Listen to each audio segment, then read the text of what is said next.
శ్రీ గురు రాఘవేంద్ర జ్యోతిష్యాలయం ప్రముఖ జ్యోతిష్యులు శ్రీ కాళికాదేవి ఆరాధకులు ప్రధాన తాంత్రిక్ శ్రీ ఎంకే శాస్త్రి గారు మీ జీవిత సంపూర్ణ భవిష్యత్తు చెప్పగలరు. మీకు ఎటువంటి సమస్యలు ఉన్నా కాళికాదేవి దైవభక్తి పూజల ద్వారా పరిహారం చేయగలరు. WhatsApp number 8217745121. స్త్రీ పురుష వశీకరణం 100% గ్యారెంటీ. ప్రపంచం మొత్తం ఇప్పుడు ఒక విచిత్రమైన పరిస్థితిలో ఉంది.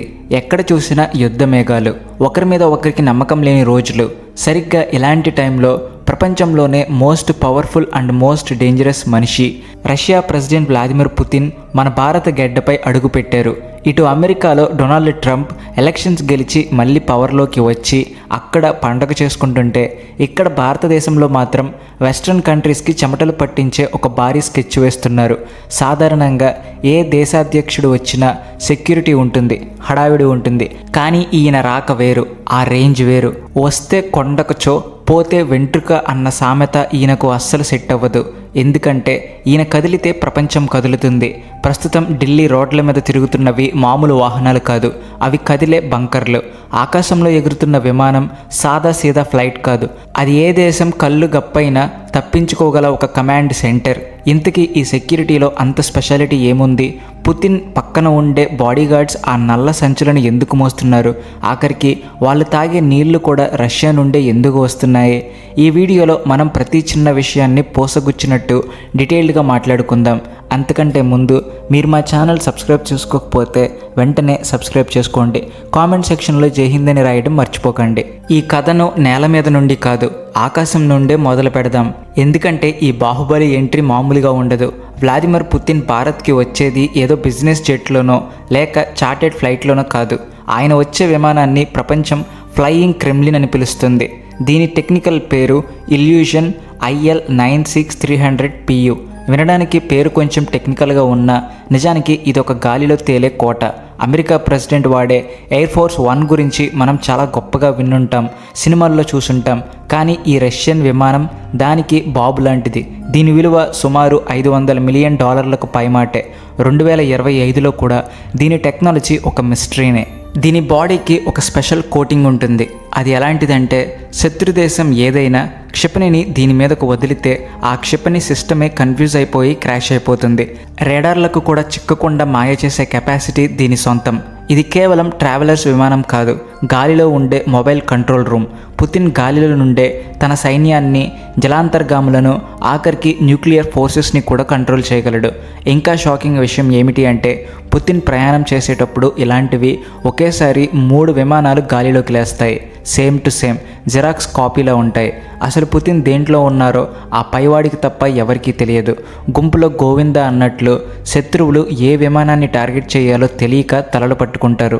ఇది పాత రష్యన్ టెక్నిక్ అయినా ఇప్పటికీ వెస్ట్రన్ కంట్రీస్ ఇంటెలిజెన్స్కి అంతు చిక్కడం లేదు. ఇక ఈ విమానంలో జిమ్, లగ్జరీ బెడ్రూమ్లు, గోల్డ్ ప్లేటెడ్ టాయిలెట్స్ ఉంటాయని టాక్. కానీ దీని మెయిన్ హైలైట్ కమ్యూనికేషన్ సిస్టమ్. ప్రపంచంలో ఇంటర్నెట్ ఆగిపోయినా, శాటిలైట్లు పనిచేయకపోయినా ఈ విమానం నుండి మాత్రం సిగ్నల్స్ వెళ్తూనే ఉంటాయి. ఈ విమానం ఢిల్లీ పాలం ఎయిర్పోర్ట్లో ల్యాండ్ అవ్వగానే చుట్టూ కిలోమీటర్ల మేర నో ఫ్లై జోన్ డిక్లేర్ చేస్తారు. మన ఇండియన్ ఎయిర్ ఫోర్స్కి చెందిన సుకోయ్ అండ్ రాఫెల్ యుద్ధ విమానాలు దీనికి గట్టి ఎస్కార్ట్ ఇస్తాయి. ఈ సీన్ చూస్తేనే అర్థమవుతుంది భారత్ రష్యాల దోస్తానా ఎంత గట్టిదో. అయితే అసలు సినిమా విమానం దిగగానే మొదలవుతుంది. విమానం కడుపులో నుండి ఒక నల్లటి రాక్షసుడు బయటకు వస్తాడు. అదే పుతిన్ కారు. ప్రపంచం దీన్ని రష్యన్ బీస్ట్ అని పిలుస్తుంది. దీని పేరు RS సెనేట్. మీరు సినిమాల్లో జేమ్స్ బాండ్ కార్లు చూసుంటారు. బటన్ నొక్కితే రాకెట్లు రావడం, బుల్లెట్లు ఆపడం. కానీ నమ్మండి, ఈ కారు ముందు అవన్నీ జుజూబి. 2025 నాటికి ఇది ప్రపంచంలోనే అత్యంత సేఫెస్ట్ వెహికల్. దీన్ని తయారు చేయడానికి రష్యా ఇంజనీర్లు పోర్షియా ఇంజనీర్లతో కలిసి పనిచేశారు. 7 టన్నుల బరువు ఉండే ఈ ఇనప పర్వతం ఢిల్లీ రోడ్ల మీద వెళుతుంటే భూమి కంపిస్తుంది. దీన్ని కేవలం బుల్లెట్ ప్రూఫ్ అంటే అవమానించినట్టే. ఇది బాంబు ప్రూఫ్, మైన్ ప్రూఫ్, ఆఖరికి కెమికల్ దాడి జరిగిన లోపలన్నోడికి చిన్న గీత కూడా పడదు. దీని అద్దాలు సుమారు 6 సెంటీమీటర్ల మందం ఉంటాయి. స్నైపర్ బుల్లెట్లు తగిలితే అద్దం పగలదు, బుల్లెట్లే నలిగిపోతాయి. టైర్లు పేలిపోయినా సరే 100 కిలోమీటర్ల స్పీడ్తో వెళ్తుంది. దీనికి హైబ్రిడ్ ఇంజిన్ ఉంటుంది, అంటే కరెంట్ మరియు పెట్రోల్ రెండిటితో నడుస్తుంది. యాక్సిలరేటర్ ఇస్తే రాకెట్ లాగా దూసుకెళ్లే పవర్ దీని సొంతం. అన్నిటికంటే విచిత్రం ఏమిటి అంటే ఏదైనా కారణం వల్ల ఈ కారు నీళ్ళల్లో పడితే మునిగిపోదు, పూర్తిగా సీల్ అయిపోయి ఒక సబ్మెరైన్లా నీటి మీద తేలుతుంది. లోపల ఉన్న వాళ్లకు ఆక్సిజన్ సప్లై కూడా ఉంటుంది. నీళ్లలో మొసలి బయట పులి అన్నట్లు ఈ కారు ఎక్కడైనా కింగ్లా ఉంటుంది. ఈ కారు ఢిల్లీ రోడ్ల మీద వెళ్తుంటే చుట్టూ ఉండే కాన్వాయ్లో పవర్ఫుల్ జామర్లు ఉంటాయి. ఇవి ఎంత పవర్ఫుల్ అంటే ఆ కాన్వాయ్ వెళ్ళే రూట్లో ఫోన్ సిగ్నల్స్ పోతాయి. రిమోట్ కంట్రోల్ బాంబులు అస్సలు పనిచేయవు. ఒక రకంగా చెప్పాలంటే అదొక ఎలక్ట్రానిక్ డెడ్ జోన్లా మారిపోతుంది. ఢిల్లీ పోలీసులు, పారామిలిటరీ ఫోర్సెస్, రష్యన్ కమాండోలు కలిసి ఒక అభేద్యమైన కోటను నిర్మిస్తారు. బిల్డింగ్ల మీద స్నైపర్లు పెట్టారు. రోడ్డు మీద చీమ చిటుక్కుమన్న తెలిసేలా నిఘా పెట్టారు. కానీ ఇంత సెక్యూరిటీ ఉన్నా పుతిన్ వెనకాలే నీడలా తిరిగే ఆ వ్యక్తి ఎవరో గమనించారా? అతని చేతిలో ఒక మిస్టీరియస్ బ్రీఫ్ కేస్ ఉంటుంది. చాలామంది అది ల్యాప్టాప్ బ్యాగ్ అనుకుంటారు, కానీ అది ప్రపంచంలోనే అతిపెద్ద లీడర్ల గుండెల్లో రైళ్లు పరిగెత్తించే బ్రీఫ్ కేస్. దాన్ని టెక్నికల్గా చెగెట్ అంటారు. సింపుల్గా చెప్పాలంటే అది రష్యా యొక్క న్యూక్లియర్ బ్రీఫ్ కేస్. పుతిన్ మీటింగ్లో ఉన్నా, సెలవుల్లో ఉన్నా, బాత్రూమ్కి వెళ్ళినా సరే ఈ బ్యాగ్ ఆయన్ను విడిచి ఉండదు. ఒకవేళ రష్యా మీద ఎవరైనా అనుదాడి చేస్తే ఒక్క క్షణంలో రష్యా అణుక్షిపణులను యాక్టివేట్ చేసే కోడ్స్ అందులోనే ఉంటాయి. ఆ బ్యాగ్లో ఉండే బటన్ నొక్కితే 1000 కిలోమీటర్ల దూరంలో ఉన్న క్షిపణులు నిద్రలేస్తాయి. అంటే ఆ బ్యాగ్ పట్టుకున్న వ్యక్తి చేతిలో ప్రపంచం తలరాత ఉంది. ఆ ఆఫీసర్ సామాన్యుడు కాదు. అతని ట్రైనింగ్, లాయల్టీ వేరే లెవెల్లో ఉంటాయి. ఒక్క మాటలో చెప్పాలంటే చేతిలో బెల్లం, చంకలో కత్తి అన్నట్టు పుతిన్ నవ్వుతూ కనిపిస్తారు. కానీ ఆయన వెనకాల ప్రపంచాన్ని అంతం చేసే ఆయుధం ఎప్పుడూ రెడీగా ఉంటుంది.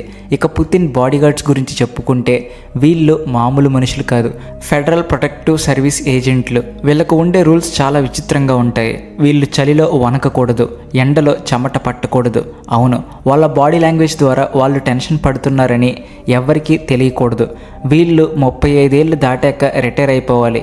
ఎందుకంటే ఆ వయసు దాటితే రిఫ్లెక్స్లు తగ్గుతాయని రష్యా నమ్మకం. వీళ్ళ చేతిలో ఉండే నల్ల గొడుగులు వర్షం కోసం కాదు, అవి అవసరమైతే బుల్లెట్ ప్రూఫ్ షీల్డ్స్గా మారుతాయి. వీళ్ళకి సైకాలజీలో స్పెషల్ ట్రైనింగ్ ఉంటుంది. గుంపులో నిల్చున్న మనిషి కళ్ళల్లో చూసి వాడి బిహేవియర్ని బట్టి వాడి మనసులో ఏముందో చెప్పేస్తారు. ప్రమాదం జరగకముందే పసిగట్టేస్తారు. ఢిల్లీలో కూడా వీళ్ళు మన ఇండియన్ ఏజెన్సీస్ ఐబీ, రాతో కలిసి అంగుళం చెక్ చేస్తున్నారు. అన్నిటికంటే హైలైట్ ఏంటంటే పుతిన్ ఫుడ్ విషయంలో తీసుకునే జాగ్రత్తలు. ఇవి వింటే మైండ్ బ్లాక్ అవుతుంది. రాజుల కాలంలో లాగా ఆయనకు ఫుడ్ టేస్టర్స్ ఉంటారు. ఆయన తినే తిండిలో, తాగే నీళ్ళల్లో విషం లేదని కన్ఫర్మ్ చేశాకే ఆయన ముట్టుకుంటారు. బయట దేశాలకు వెళ్ళినప్పుడు హోటల్ వాళ్ళు ఇచ్చే నీళ్లు కూడా ఆయన తాగరు. రష్యా నుండే స్పెషల్ ఫ్లైట్లో నీళ్లు, కూరగాయలు, ఆఖరికి వంట మనుషులు కూడా వస్తారు. 2025లో బయోలాజికల్ వెపన్స్, స్లో పాయిజన్స్ భయం పెరిగింది కాబట్టి ఇది అతి జాగ్రత్త కాదు, అవసరం. ఇంకా విచిత్రమైన విషయం ఏమిటి అంటే ఆయన వాడే టాయిలెట్ వస్తువులు, ప్లేట్లు, స్పూన్లు అన్నీ తిరిగి రష్యాకే ప్యాక్ చేసి తీసుకెళ్ళిపోతారు. ఎందుకంటే ఆయన డిఎన్ఏని ఎవరైనా సేకరించినా ఆయన ఆరోగ్యం ఎలా ఉందో తెలుసుకుంటారేమో, లేదా బయోలాజికల్ వెపన్ తయారు చేస్తారేమో అని ఒక భయం. ముందు జాగ్రత్త ముఖ్యం బాసు అన్నట్లు ఆయన ఎవరిని నమ్మరు. ఆఖరికి ఆయన బస చేసే హోటల్ రూమ్లోని గాలిని కూడా టేస్ట్ చేస్తారు, ఏవైనా బ్యాక్టీరియా ఉందా అని. మరి ఇంత ఆర్భాటం, ఇంత హడావిడి వెనుక ఉన్న అసలు ఉద్దేశం ఏమిటి? ఇదంతా కేవలం షో కోసం కాదు. ఇది ఢిల్లీ నుండి వాషింగ్టన్కు పంపుతున్న ఒక స్ట్రాంగ్ మెసేజ్. పుతిన్ తన చెగేట్ మరియు ఆర్ఎస్తో భారతదేశంలోకి దిగారంటే భారతదేశం ఇక ఎవరి మాట వినదు, ఎవరికి తల వంచదు అని ప్రపంచానికి చాటి చెప్పడమే. 2025లో డొనాల్డ్ ట్రంప్ వచ్చాక ప్రపంచం 2 వర్గాలుగా విడిపోతున్న టైంలో భారతదేశం రష్యాకి రెడ్ కార్పెట్ వేయడం ఒక దౌత్యపరమైన మాస్టర్ స్ట్రోక్. అమెరికా ఎన్ని ఆంక్షలు పెట్టినా మేము మా ఫ్రెండ్స్ని వదులుకోమని భారతదేశం క్లియర్గా చెప్పేసింది. కష్టాల్లో ఉన్నోడే అసలైన స్నేహితుడు అన్నట్లు రష్యా కష్టకాలంలో ఉన్నప్పుడు భారతదేశం సపోర్టుగా నిలబడింది. భారత్, రష్యాల మధ్య జరిగే డీల్స్ కూడా మామూలుగా ఉండవు. మనకు కావలసిన ఆయిల్, S-400 క్షిపణి వ్యవస్థలు మరియు భవిష్యత్తులో రాబోయే ఆయుధాల గురించి వీళ్ళు చర్చిస్తారు. డాలర్తో పని లేకుండా మన రూపాయిలో, వాళ్ళ రూబెల్లో బిజినెస్ చేసుకునే ప్లాన్స్ వేస్తున్నారు.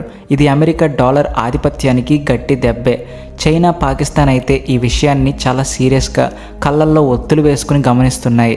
ఎందుకంటే భారతదేశం స్ట్రాంగ్ అయితే వాళ్ళకి నిద్ర పట్టదు కదా. సో చూశారు కదా, ఇది పుతిన్ భారత్ పర్యటన వెనుక ఉన్న భారీ బందోబస్తు కథ. ఒక్క ముక్కలో చెప్పాలంటే ఈరోజు ఢిల్లీ ప్రపంచంలోనే అత్యంత సురక్షితమైన ప్లేస్. ఆ ఫ్లయింగ్ క్రెమ్లిన్ గర్జన, ఆ ఆర్ఎస్ కారు దర్పం చూస్తుంటే ఇది కొత్త భారతదేశం అని అర్థమవుతుంది. మన హాస్పిటాలిటీ ఎంత గొప్పదో మన భద్రత కూడా అంతే పకడ్బందీగా ఉంటుంది. పుతిన్ సేఫ్టీ బాధ్యత మనదే కాబట్టి మనోళ్ళు కూడా తగ్గేదేలే అన్నట్లు ఏర్పాటు చేశారు. ఇది కేవలం ఒక విజిట్ మాత్రమే కాదు, ప్రపంచ రాజకీయాలను మార్చే ఒక కీలక మలుపు. దీని మీద మీ ఒపీనియన్ ఏంటో కామెంట్ సెక్షన్లో చెప్పండి. ఇలాంటి పవర్ఫుల్ లీడర్ మన దేశానికి రావడం లాభమా నష్టమా? మీ అభిప్రాయాలను షేర్ చేసుకోండి. మళ్ళీ మరొక ఇంట్రెస్టింగ్ వీడియోతో కలుద్దాం. జై Hind. Please like and share, and also thanks for watching.